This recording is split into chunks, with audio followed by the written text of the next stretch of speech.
When working with large lists, you might want to have subtotals based on the order in which the list is sorted. For example, in this particular worksheet called Subtotals, the data is sorted by department. And within each department, it's sorted by status. So column C is the major sort, column D is the subordinate sort. We might want to see totals by department here. Now, not all of the fields can be tabulated, of course. In fact, primarily, we might want to know the total number of years, the salaries, columns H, column J. We certainly wouldn't want the total for job rating. Instead of summations, we could use averages instead. That's a possibility as well.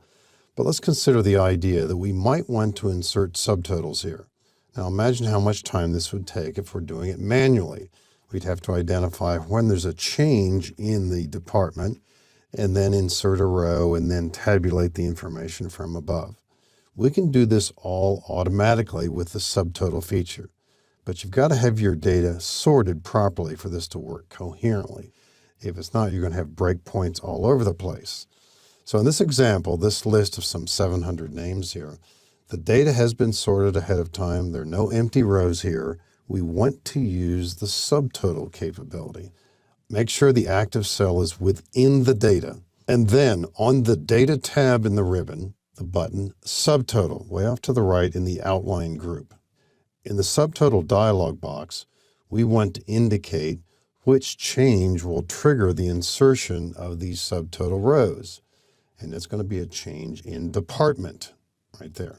Much of the time, you'll probably want to use the sum function, but at other times, possibly average, count, we'll use sum. And the only fields we really want to tabulate, say in this example, would be years and our two salary columns. Click OK. Now, we've got the account management department. We see the detail here.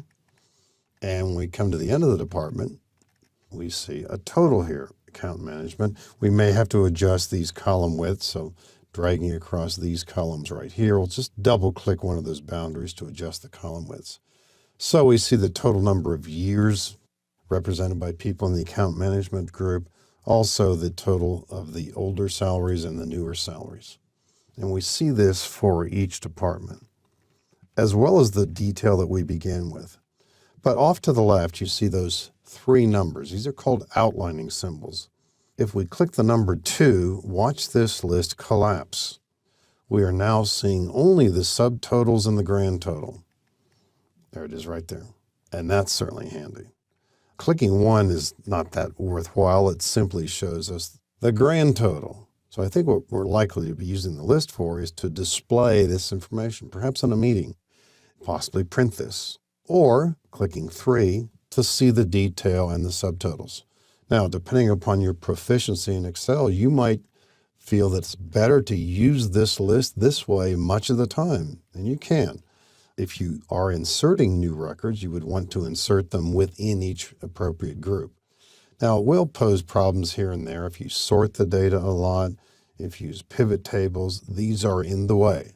So we might think of this as a feature that when we use it, we review it, we might collapse it, we might print it, that sort of thing, and then remove the feature. In this particular example, too, we do have a secondary sort. You don't always necessarily.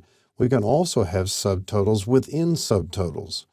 In this account management department, for example, we've got a lot of contract people, full-time people, half-time, hourly. We might want subtotals by each of those categories as well. So we can click subtotal again in the ribbon. And this time, every time there's a change in status. Now, you want to be careful if you are about to show a secondary level of subtotals, make sure that you do not replace the current subtotals, because we still want to see those. We'll click OK, and we're also about to see 4 outlining levels. And now, as we scroll downward within account management, we have a contract total, a full-time total, half-time, hourly. If we collapse this list by clicking the number 3, recognize we now have 4 outlining levels. Click the level 3.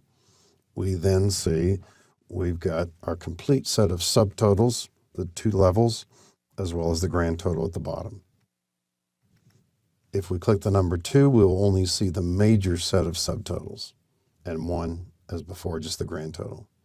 Now, something that will surprise you, what if you wanted to copy this list right now? We don't have a new worksheet available, so I'll click this plus button at the bottom of the screen to add a new sheet, just a temporary one, just to the right of subtotals. All right, I'm going to highlight just this data here to copy it. Control-C, right-click copy, any of the ways that you might copy. Go to that empty sheet and simply right-click and paste, or Control-V. And probably not be satisfied with what I'm seeing here. Because what are we seeing? All of the data, not just what we saw on the screen. Now, if you're working outside of a filtered list, this is an exception to the rule.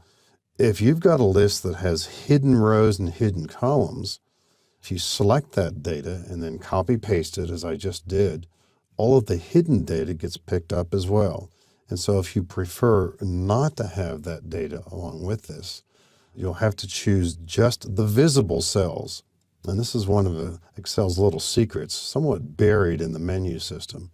If we only want to choose the visible cells here to be copied and pasted, we'll go to the Home tab and then the extreme right button, Find and Select, go to Special, and Visible Cells Only. Click OK, and already there's a slight screen difference there. It looks like it's highlighting each of these rows individually. It is. We'll now do a copy, maybe Control-C this time.